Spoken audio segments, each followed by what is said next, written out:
Stay Wavy New York, you see it everywhere now. Stay Wavy TV on YouTube. Hit that subscribe button and ride the wave. David the Mexican Monster Benavidez thinks that Oleksandr Usyk is the #1 pound-for-pound boxer in the world over Terence "Bud" Crawford, even after Terence Crawford moved up 2 weight classes and beat Canelo Alvarez by unanimous decision and becoming the first boxer in the history of boxing to become undisputed in 3 different weight classes. So let's get into this article, y'all. Let's get into it. It says Terence Crawford made his strongest case yet to be recognized as the pound-for-pound #1 boxer in the world by beating Canelo Alvarez, but one former super middleweight champion thinks otherwise. Crawford created history by beating the former super middleweight king, taking all four world titles and notching up his 3rd undisputed weight class. Between Crawford and fellow undisputed champions Oleksandr Usyk and Inoue, a case can be made for any one of them to be #1. David Benavidez, who picked up a super middleweight world title 8 years ago, is now at light heavyweight looking to be a thorn in the sides of divisional top dogs Dimitri Bivol and Artur Beterbiev. A win over either one would place Benavidez, who's 30-0 with 24 KOs, in the pound-for-pound top 10, but who does the 28-year-old have as his own #1? A few weeks out from his WBC title defense against Anthony Yarde, he shared his thoughts in a video posted by Fight Hype. He says, "I think Usyk is #1 without a doubt. I don't think nobody even comes close to Usyk because of the amount of big fights he's taken. Even from when he was at cruiserweight, he was fighting the best fighters, and then he went to the heavyweight division, and nobody really gave him that much of a chance. He went and took everybody out." Now, that's a fact, okay? If we're talking about resumes, right? If we're talking about who Usyk has beaten in just the heavyweight division alone, bruh, like, Oleksandr Usyk has a better resume than Terence "Bud" Crawford.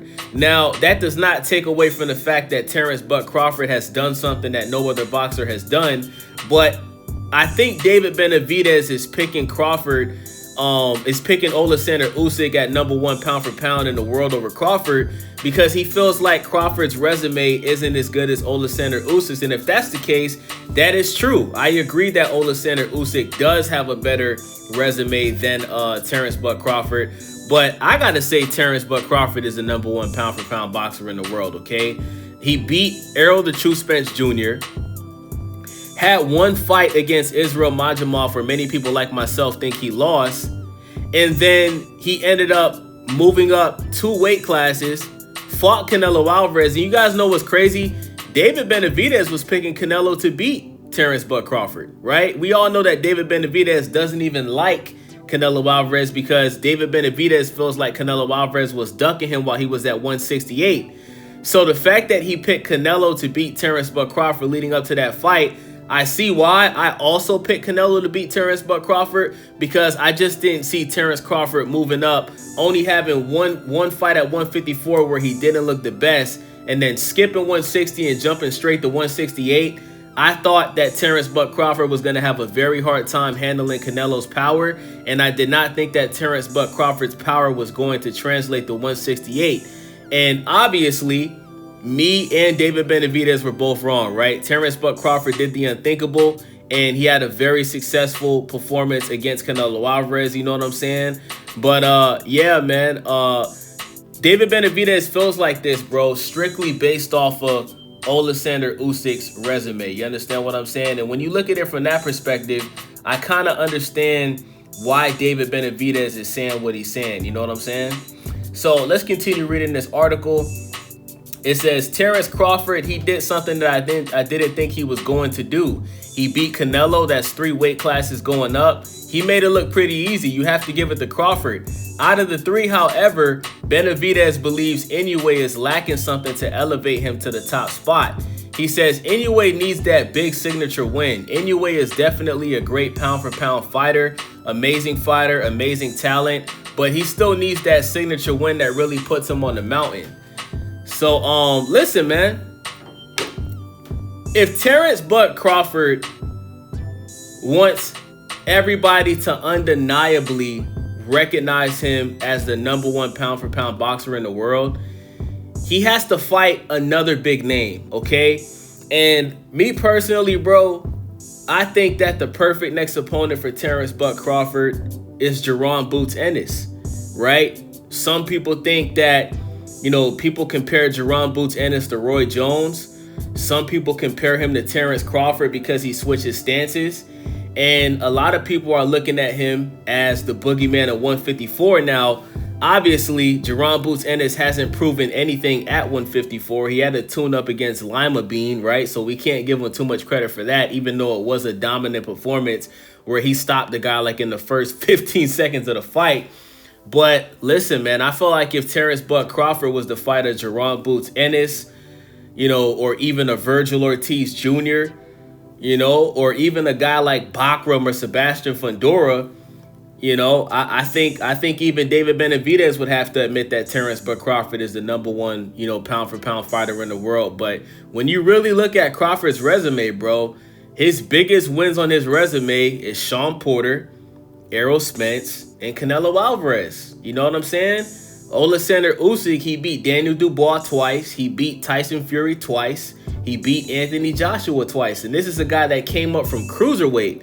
And you guys got to remember, David Benavidez is planning on doing the same thing that Oleksandr Usyk did. David Benavidez, if he can successfully get past Anthony Yarde November 22nd, and if he can successfully beat Dimitri Bivol and Artur Beterbiev, David Benavidez has already said that he's moving up the cruiserweight, okay?